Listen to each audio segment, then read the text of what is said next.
Aqui vamos começar a falar da histologia, que é a parte da biologia que estuda os tecidos. E o primeiro tecido que a gente vai estudar nesse vídeo hoje é o tecido epitelial. O tecido epitelial, também chamado de epitélio, que significa tecido que cresce sobre, reveste o corpo e as cavidades internas e forma as glândulas. Além das células, um tecido é constituído também pelo material fabricado por elas. Esse material é chamado de substância intracelular ou matriz extracelular. Essa substância pode funcionar apenas como ligação entre as células e, em alguns casos, desempenha um papel importante na função do tecido.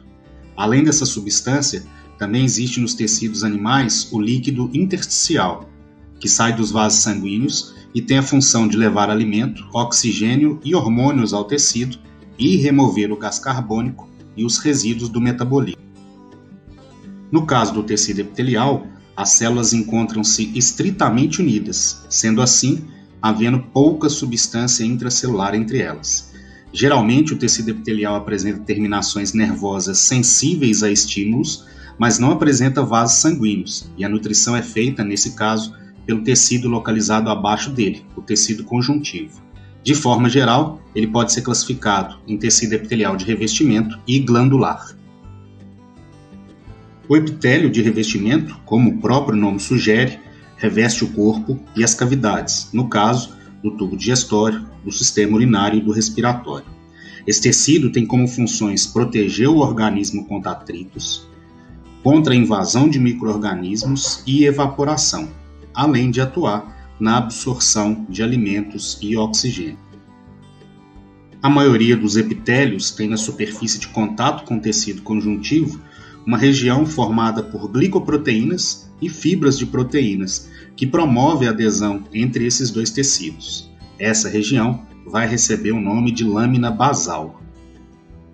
A constituição do tecido epitelial pode variar. Ele pode ser formado por uma única camada de células, e nesse caso ele é classificado como epitélio simples, ou pode ser formado por várias camadas, sendo classificado como epitélio estratificado.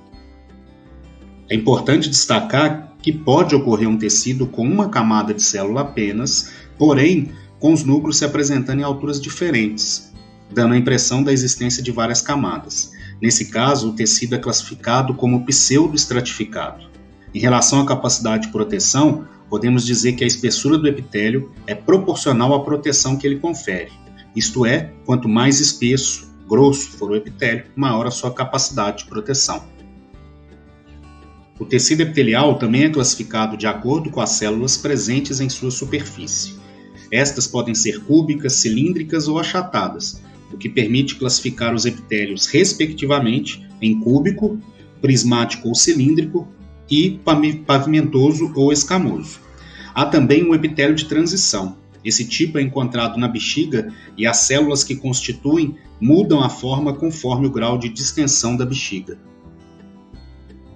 Dessa forma, podemos perceber que o tecido epitelial pode receber diversas classificações, levando-se em conta a constituição e o formato das células presentes nele. Ele pode ser um epitélio pseudoestratificado, porque é formado por uma camada de células que apresentam núcleos em alturas diferentes, e prismático, porque as células têm formato cilíndrico. Epitélio pavimentoso, porque as células são achatadas, e estratificado, porque é formado por várias células. Epitélio pavimentoso simples, nesse caso porque é formado por uma única camada de células achatadas. Epitélio cúbico, porque as células são cúbicas, e simples, porque só há uma camada de células. Epitélio prismático e estratificado, formado por várias camadas e células cilíndricas. E epitélio prismático, com células com formato cilíndrico, e simples, apenas uma camada de células. Aqui temos o epitélio presente no intestino delgado. Ele é formado por uma camada simples de células cilíndricas, portanto, o epitélio é prismático e simples. Isso permite ao intestino absorver nutrientes. E para aumentar essa eficiência, as células ainda possuem dobras, chamadas de microvilos ou microvilosidades, que aumentam a superfície de contato e a área de absorção do alimento. Para proteger essas células do atrito, existem células especiais, as células caliciformes, que secretam um muco viscoso. Esse muco também é produzido em outras regiões do corpo, como nas vias respiratórias. Nas vias respiratórias, o muco é produzido no epitélio pseudoestratificado, com uma camada de células com núcleos em alturas diferentes, e prismático, células cilíndricas. Os micro-organismos e partículas de poeira presentes no ar, que é inspirado, também ficam grudados no muco, que apresenta enzimas capazes de degradar bactérias, que são expulsas do organismo por cílios, prolongamentos finos encontrados nas células cilíndricas desse tecido. Na epiderme, temos a presença de um epitélio estratificado pavimentoso, isso é, formado por várias células achatadas que revestem externamente o corpo. Abaixo da epiderme, temos um tecido conjuntivo subjacente, denominado derme. A derme e a epiderme juntas formam a pele, que é o maior órgão do corpo. A epiderme funciona como a primeira linha de defesa do organismo, protegendo contra a penetração de agentes estranhos e contra o desgaste provocado pelo atrito. Devido ao grande número de camadas de células superpostas, a epiderme apresenta grande eficiência em sua função.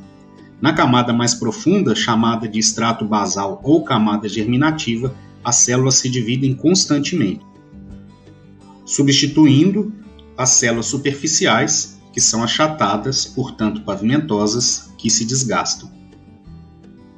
Nos vertebrados terrestres, a produção de uma proteína impermeável, a queratina.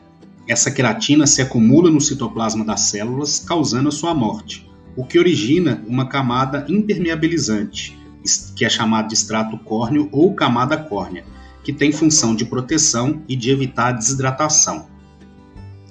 Nas camadas profundas da epiderme estão os melanócitos, células que fabricam a melanina, um pigmento responsável pela cor da pele e pela proteção contra o excesso de raios ultravioleta. Dessa forma, quanto mais melanina, maior a proteção. Uma forma de aumentar a produção de melanina é ficar exposto ao sol. Pessoas que apresentam sardas têm, na verdade, acúmulo de melanina em certos pontos da pele. O tecido epitelial glandular é o responsável por formar as glândulas. As glândulas são formadas por agrupamentos de células epiteliais que se multiplicam e penetram no tecido conjuntivo subjacente. O tecido epitelial glandular é especializado na produção de secreções, que são substâncias que serão usadas em outras regiões do corpo. Existem 3 tipos de glândulas: exócrinas, endócrinas e mistas. Glândulas exócrinas ou de secreção externa são aquelas que eliminam substâncias em cavidades abertas ou para fora do corpo. Essas glândulas apresentam entre suas células uma cavidade que funciona como um ducto ou canal por onde as substâncias são lançadas. São exemplos desse tipo de glândula as sudoríparas ou sudoríferas, que produzem uma solução salina que colabora para diminuir a temperatura do corpo pela evaporação. As glândulas sebáceas, que secretam lipídios, nada mais são do que gorduras que diminuem o ressecamento da pele e dos pelos. As glândulas lacrimais, salivares e mamárias. Essas glândulas elas podem ser classificadas em 3 tipos. As holócrinas, como é o caso das glândulas sebáceas, onde a secreção é formada pela própria célula, que acumula sua secreção, morre e é eliminada. As células que ficam ali vão se dividir, regenerando a parte eliminada. As glândulas merócrinas são as glândulas que eliminam a secreção sem provocar a morte da célula, e as glândulas apócrinas eliminam secreção com porções do citoplasma junto. Quando a glândula lança substâncias na corrente sanguínea, a chamamos de glândula endócrina ou de secreção interna. Nessas glândulas, o cordão de células que realiza a comunicação da glândula com o exterior desaparece e ficam apenas as células mais profundas, que lançam os hormônios, que é a secreção dessas glândulas no sangue. São exemplos a hipófise, tireoide, paratireoide, adrenais, testículos e ovários. As glândulas mesócrinas ou anfícrinas são aquelas que lançam suas secreções tanto no sangue quanto em cavidades abertas, sendo por isso também chamadas de glândulas mistas. O pâncreas é um exemplo desse tipo de glândula, pois lança no intestino, que é uma cavidade aberta, o suco pancreático, e no sangue, a insulina e o glucagon, que são hormônios que controlam a taxa de açúcar no sangue.